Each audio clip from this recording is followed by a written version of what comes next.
다 함께 사도신경으로 우리의 신앙을 고백하겠습니다. 나는 전능하신 아버지 하나님, 천지의 창조주를 믿습니다. 나는 그의 유일하신 아들 우리 주 예수 그리스도를 믿습니다. 그는 성령으로 잉태되어 동정녀 마리아에게서 나시고 본디오 빌라도에게 고난을 받아 십자가에 못 박혀 죽으시고 장사된 지 사흘 만에 죽은 자 가운데서 다시 살아나셨으며 하늘에 오르시어 전능하신 아버지 하나님 우편에 앉아 계시다가 거기로부터 살아있는 자와 죽은 자를 심판하러 오십니다. 나는 성령을 믿으며 거룩한 공교회와 성도의 교제와 죄를 용서받는 것과 몸의 부활과 영생을 믿습니다. 아멘. 다 함께 찬송가 295장 함께 찬양하겠습니다. 찬송가 295장입니다. 295장 함께 찬양하겠습니다.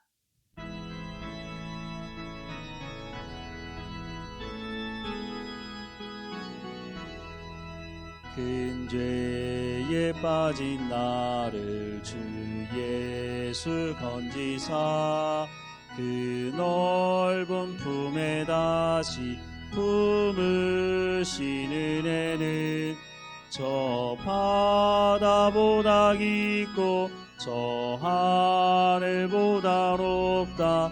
그 사랑 영원토록 나 찬송하리라. 날로 더욱 귀하다.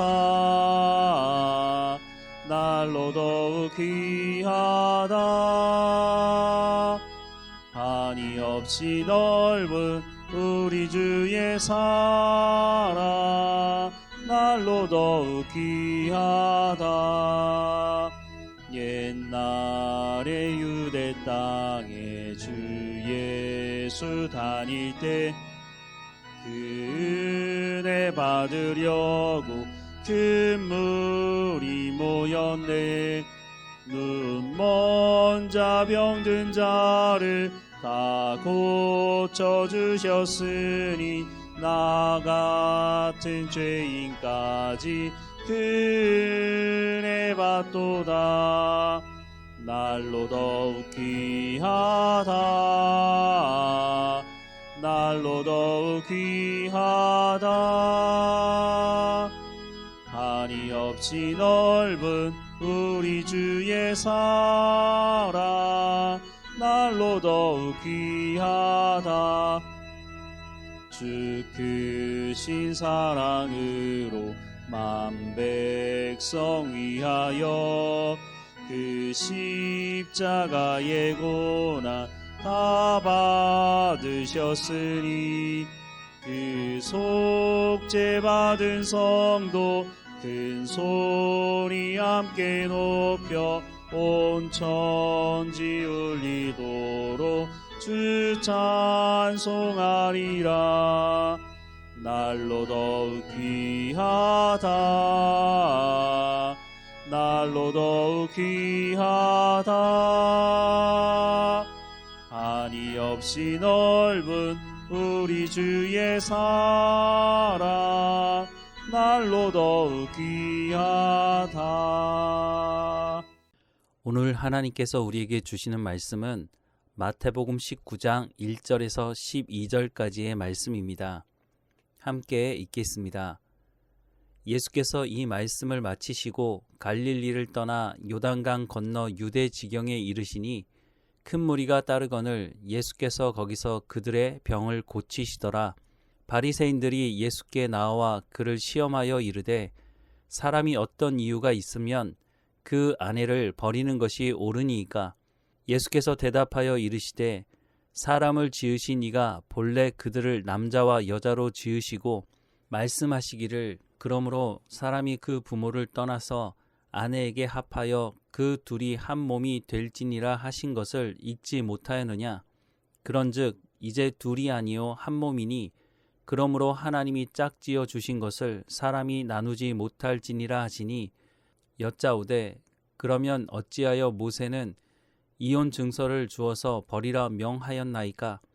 예수께서 이르시되 모세가 너희 마음의 완악함 때문에 아내 버림을 허락하였거니와 본래는 그렇지 아니하니라. 내가 너희에게 말하노니 누구든지 음행한 이유 외에 아내를 버리고 다른 데 장가 드는 자는 가늠함이니라. 제자들이 이르되 만일 사람이 아내에게 이같이 할진대 장가 들지 않는 것이 좋겠나이다.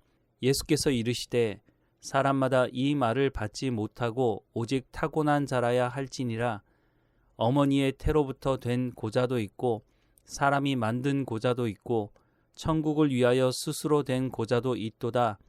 이 말을 받을 만한 자는 받을지어다. 바리새인들이 예수님께 질문을 한 것은 무엇인가 궁금한 부분이 있어서 질문을 하는 것이 아니라 어떻게 해서든지 시비를 걸기 위한 질문이었습니다. 3절 말씀에 보면 바리새인들이 예수께 나와 그를 시험하여 이르되 사람이 어떤 이유가 있으면 그 아내를 버리는 것이 옳으니까 라고 묻고 있습니다.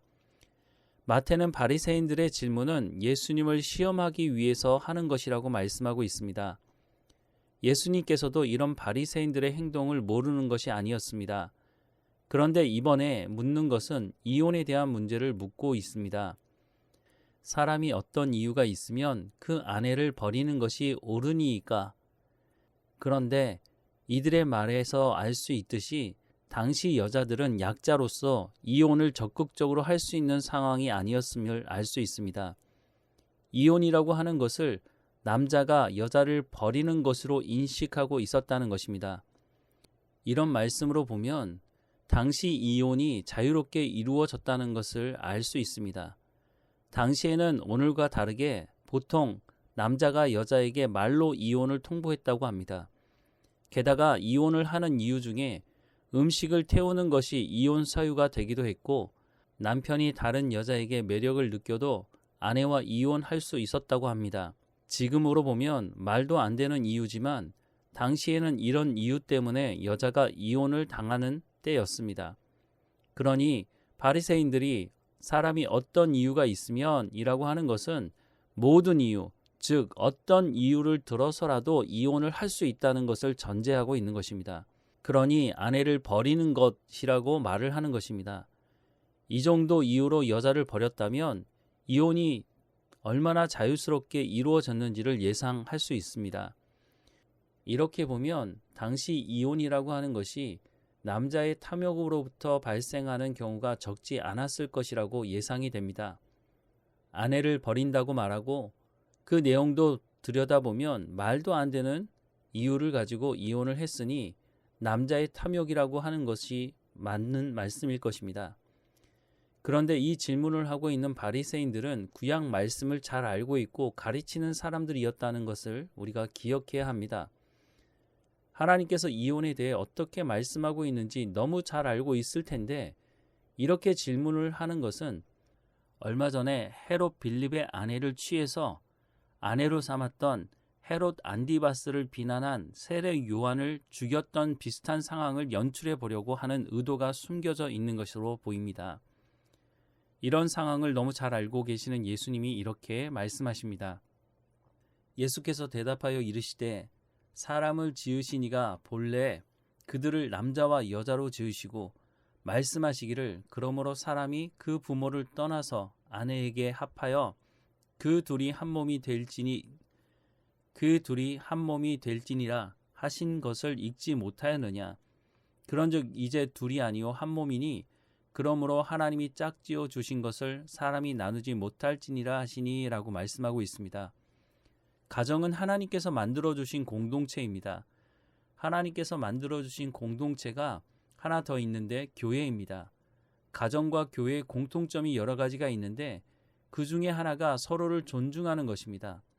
어쩌면 이것이 가정과 교회에 있어서 핵심적인 요소이기도 합니다.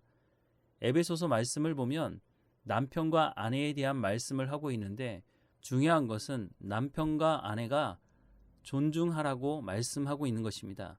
서로 존중하게 되면 앞서 말씀드린 것과 같이 이혼이 그렇게 쉽게 이루어지지 않을 것입니다. 자신의 탐욕을 따르고 상대방을 무시하기 때문에 이혼을 생각하게 되고 이혼이 쉽게 이루어지는 것입니다. 예수님께서는 가정은 한 몸이라고 말씀해 주시고 있습니다. 한 몸을 나누게 되면 어떻게 됩니까? 엄청난 대가를 지불하게 되는 것입니다. 바리새인들은 결과에 대해 말하고 있는데 예수님은 근본적인 원인을 고치지 않으면 이혼이 성행하는 것을 막을 수 없다는 것을 말씀하고 있는 것입니다. 여기서 바리새인들은 모세는 이혼 증서를 써주라고 하지 않았느냐고 묻고 있습니다. 7절 말씀해 보면 여짜오되 그러면 어찌하여 모세는 이혼 증서를 주어서 버리라 명하였나이까? 라고 묻습니다. 이혼 증서를 써주는 것에 대해서 이미 마태복음 5장에서 말씀드렸습니다. 당시에는 이혼 증서도 없이 아내를 버렸는데 이혼 증서를 써줌으로써 남편이 더 이상 아내에 대해 법적으로 해를 끼칠 수 없도록 하는 여자를 보호하는 장치 역할을 했습니다. 또한 문서를 작성해야 하기 때문에 쉽게 이혼을 하지 못하도록 하는 장치이기도 했습니다. 그런데 바리새인들의 질문은 모세도 이혼을 해도 된다고 말하지 않았느냐라고 하는 의도로 말을 하고 있는 것으로 보입니다. 예수님은 이 질문에 이렇게 답을 하십니다. 8절입니다. 예수께서 이르시되 모세가 너희 마음의 완악함 때문에 아내 버림을 허락하였거니와 본래는 그렇지 아니하니라 라고 말씀하십니다. 예수님은 말도 안 되는 이유를 들어 이혼을 하려는 남자들에 대해 마음의 완악함 때문이라 라고 말씀하십니다. 말 그대로 마음이 딱딱해져 있다는 것입니다. 즉 하나님의 말씀을 듣지 않고 자신의 탐욕을 쫓아 살아갔다는 것입니다. 아무리 말해도 듣지 않으니 그래도 여자를 보호할 수 있도록 이혼 증서를 쓰므로 더 이상 여자를 괴롭히지 말라는 것입니다. 그러나 예수님께서 말씀하시는 핵심은 가정 안에서 하나님께서 만들어 허락하신 공동체 안에서 하나님께서 사람을 창조하시고 부모를 떠나 한 몸이 되게 하셨으니 한 몸을 이룰 수 있도록 자신의 탐욕을 따라 살지 말고 서로를 존중하라는 것입니다. 혼자 지내는 것이 가장 행복한 것이고 좋은 것이라면 하나님께서 왜 가정을 만드시고 한 몸이 되게 하셨을까요? 여기서 제자들은 한술 더 떠서 그러면 이혼이 없도록 하기 위해 결혼을 하지 않는 것이 더 좋지 않느냐라고 말합니다.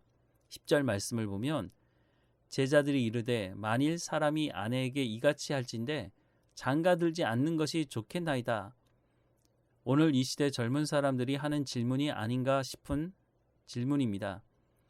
오늘 이 시대 비혼 인구가 날로 증가한다고 말합니다. 그리고 결혼을 하더라도 아이를 낳지 않겠다고 하는 사람들도 늘어나고 있습니다. 이렇게 하는 여러 가지 이유가 있겠지만 혹시 부모의 행복하지 않은 삶을 보면서 이와 같은 결정을 내린 것은 아닌가 하는 생각을 해봅니다. 바리새인들이 정말 하나님의 백성으로 하나님의 말씀을 전하는 사람들이었다면 어떻게 하면 이혼을 하지 않도록 해야 할까요? 라고 물었어야 했을 것입니다. 그렇다면 예수님은 이 가정을 어떻게 세워갈 것인지에 대한 말씀을 해 주셨을 것입니다. 어쩌면 예수님의 대답은 바리새인들을 향해 너희는 선생이라고 말하고 하나님의 말씀을 가르친다고 하는데 근본적인 원인을 고치려고 하지 않고 있구나라고 책망하시는 것으로 보입니다. 이 시대도 이혼하는 가정이 적지 않습니다. 수많은 사람들이 많은 해결책을 내놓고 있지만 사람의 생각이 바뀌지 않는 이상 이 일을 멈추는 것은 어려울 것입니다. 하나님께서 가정을 만들어 주셨으니 하나님께로 돌아가서 하나님의 말씀을 들을 때 이 문제는 해결할 수 있을 것입니다. 앞서 말씀드린 것처럼 우리의 자녀들이 우리의 삶을 보면서 정말 행복한 가정을 이루는 것이 무엇인지 볼 수 있도록 먼저 우리가 남편으로서 또 아내로서 하나님의 말씀을 듣고 순종함으로 서로 존중하고 이해하며 오래 참음으로 사랑함으로써 행복한 공동체를 허락하신 하나님의 그 하나님의 나라를 우리의 가정에서 이룸으로 가정이 행복한 공동체라고 하는 것을 보여줄 사명이 우리 가운데 있다는 것을 또한 기억해야 할 것입니다. 무엇보다 이 가정은 하나님께서 만들어주신 공동체이니 우리가 문제가 있다면 이 문제를 가지고 하나님께 나가서 기도하며 하나님의 말씀으로 이 문제를 해결해 가야 할 것입니다. 오직 하나님의 말씀을 가지고 가정을 세워가는 우리의 삶이 되기를 주님의 이름으로 축원합니다.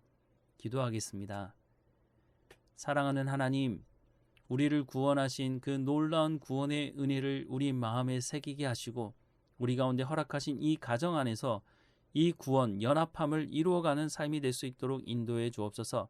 남편을 허락해 주시고 아내를 허락해 주셨으니 또한 우리의 자녀를 허락해 주셨으니 이 가정 공동체가 행복한 가정 공동체가 될 수 있도록 하나님의 말씀을 기준으로 예수 그리스도를 머리로 삼고 이루어가는 우리의 가정의 행복한 공동체가 되어지도록 하나님 인도해 주옵소서. 위로받는 가정이 되게 하시고 하나님 어려움을 당할 때에 서로 세워져가는 가정이 될 수 있도록 하나님 인도해 주옵소서.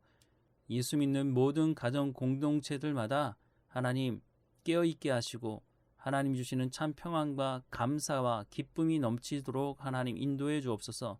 부모의 역할을 잘 감당할 수 있도록 하나님 우리 가운데 참된 평안과 하나님의 언약의 말씀, 약속의 말씀을 온전히 붙들고 살아가는 우리의 삶이 될 수 있도록 인도해 주옵소서.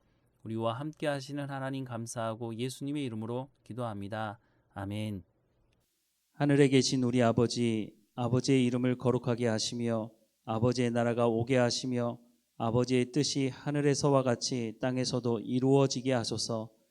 오늘 우리에게 일용할 양식을 주시고 우리가 우리에게 잘못한 사람을 용서하여 준 것 같이 우리 죄를 용서하여 주시고 우리를 시험에 빠지지 않게 하시고 악에서 구하소서. 나라와 권능과 영광이 영원히 아버지의 것입니다. 아멘.